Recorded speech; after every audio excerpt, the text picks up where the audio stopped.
বাংলাদেশ পাকিস্তান টি-20 ম্যাচে ফিক্সিংয়ের গন্ধ। তৃতীয় টি-20 ম্যাচে বাংলাদেশ দলে ৫ জন প্লেয়ার পরিবর্তন করা হয়েছে।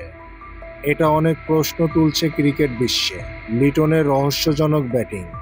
একটা দলের ক্যাপ্টেন যে এতটা জঘন্য ব্যাটিং করতে পারে তা লিটনের ব্যাটিং না দেখলে বিশ্বাস করা যাবে না। দল বিপদের মধ্যে আর লিটন কিনা এমনভাবে বোল্ড আউট হলো যে তার স্ট্যাম্প ছিন্নভিন্ন হয়ে গেল। সে বলটি চোখেই দেখতে পারল না, তার মিডিল স্টাম্প উড়িয়ে দিল পাকিস্তানের বোলার।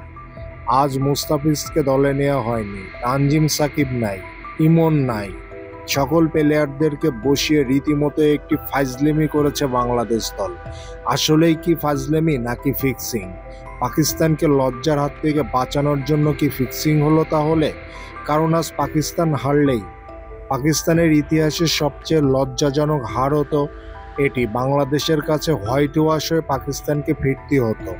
তাহলে পাকিস্তানকে বাঁচানোর জন্যই কি ফিক্সিং করা হলো?